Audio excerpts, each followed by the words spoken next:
Hey, what's up, guys, and welcome back to another Real Madrid preview. This is the preview for Manchester City against Real Madrid. What a game, make or break, really. I genuinely believe that whoever wins this game might just win the Champions League because, yes, you look at it, um, the next game for both teams, either teams I should say, that go through would be either Bayern Munich or Arsenal. And Arsenal are more dangerous than Bayern Munich, but Bayern Munich are probably at the moment more likely to go through than Arsenal. So already that kind of goes in favor for whoever gets Bayern Munich because I think that Bayern Munich are not the toughest team you can get. I think that if Man City can beat Real Madrid, Man City can beat Bayern Munich. Similarly, if Real Madrid can beat Man City, Real Madrid can beat Bayern Munich. I genuinely believe that. So it's really down to the way that both teams set up to come into this game. Both teams um, approach the game. And we have to learn from the lessons last year because last year 4-0. Let's put that clear. 4-0. And what happened the first leg? We were so optimistic. We saw this Real Madrid side draw in the first leg, the first game. And we were like, Real Madrid are going to cook. And guess what happened? We didn't cook. We got cooked. So this has to be a different way. This is a bit different game. Real Madrid are not going to be dominant or are not going to win comfortably or are not going to play comfortably in any ways, in any shape, in any form. We know that. Man City can do it, because I genuinely think you compare the teams, you compare the starting 11, quality wise, Man City has better quality, yep. They've got the best striker in the world on his day, they've got the best attacking midfielder in the world on his day. They've got the best CDM in the world.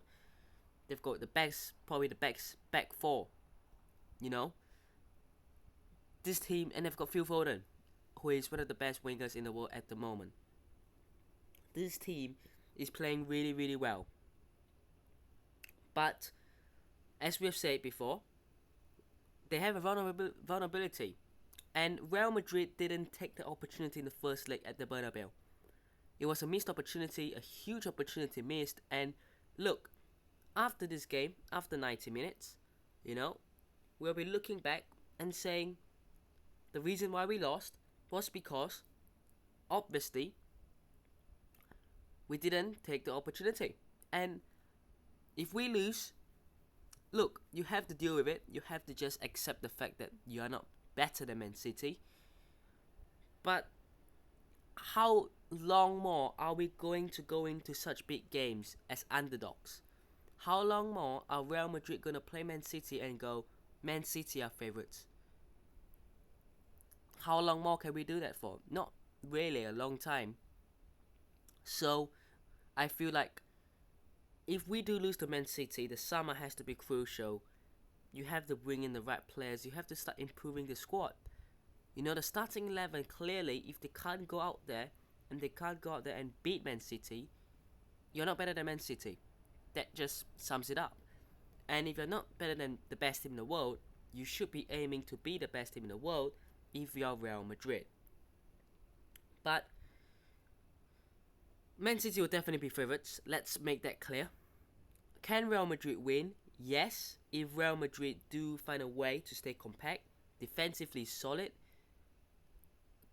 counter attacks, you have to be clinical with every chance you have, because I think that, as I said, Man City are vulnerable this season. They are not the same Man City side. They will allow chances. They will present you opportunities, either if it's a counter attack or it's just a decent chance.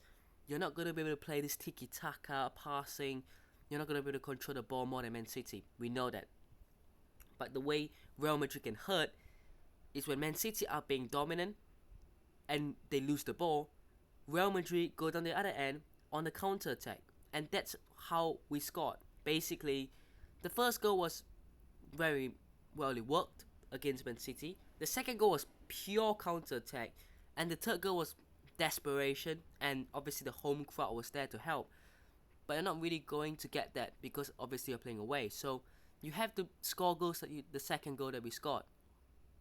But all three goals we considered to Man City were just ridiculous, weren't they? I mean, the first goal was ridiculous. The second goal was pure, you know, magnificence from Foden. And the third goal, I mean, look, you cannot be letting a left-footed centre-back playing left-back score that on his right foot.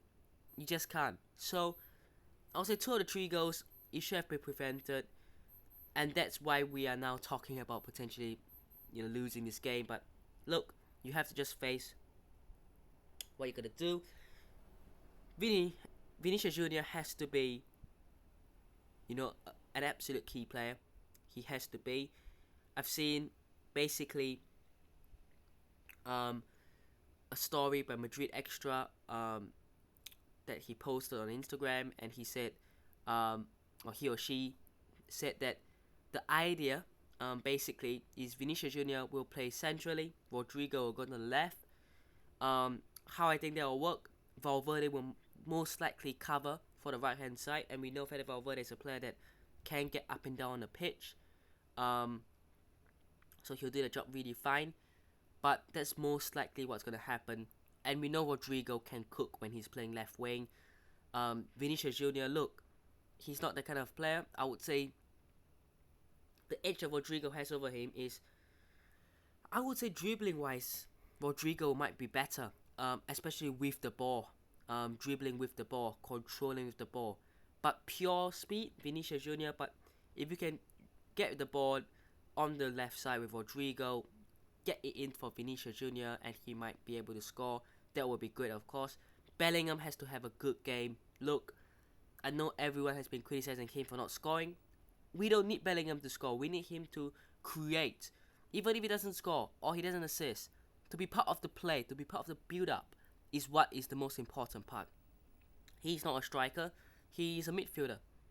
He's a creative midfielder for this for the system, for this team right now.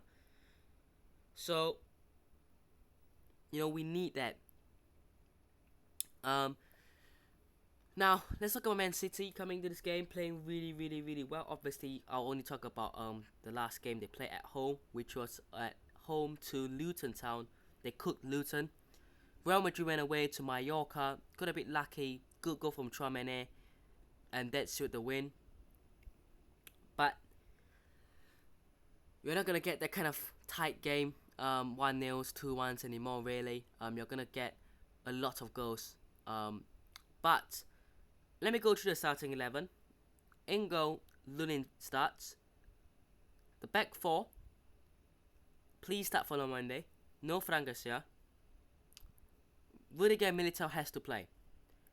If Nacho starts, I'm worried. Genuinely, I'm worried. You have to play Militao and Rudiger. Militao has been training. I don't know why he came on for like a few minutes against Mallorca. That was pointless. But okay, start him. Carvajal, if I'm not wrong, Carvajal is 1 yellow card away from missing the semi-finals or something like that. I think the same rules apply to the same players. So Vinicius Jr., Bellingham and Camavinga, if I'm not wrong. Speaking of Camavinga, he has to play the 6. No Toni Kroos. No Toni Kroos. If Toni Kroos starts at 6, that's game over. Game over. Kroos could start at 8, but Modric, we saw the way he controlled the game when he came on. He changed the game. I think Kroos slows the game down more than Modric, so I would start Modric. And Fede Valverde, engine. Front 3, Bellingham, Rodrigo, and Vinicius Jr. No change. No Brahim Diaz, no Joselu, please. None of it. I'm having none of it. This is not a game to experiment. This is not a game to change the ideas, to change the style, to change the system. Keep with what has been working this season. And if you lose, then clearly with this team out there, it shows that it might not be good enough. Simple. Rather than, oh, we lost because we changed the system. But score prediction before I wrap up. I am a Real Madrid fan. I'm biased. So I'm going to say Manchester City 3, Real Madrid 4. After 90 minutes actually, not even extra time or penalties or whatever. Yeah, 7-goal thriller. But hey, probably unlikely. But let me know what your thoughts are down below. Hope you guys have enjoyed today's video. Hit the button if you did, subscribe to the show if it's on already, and I'll see you guys in the next one. Peace.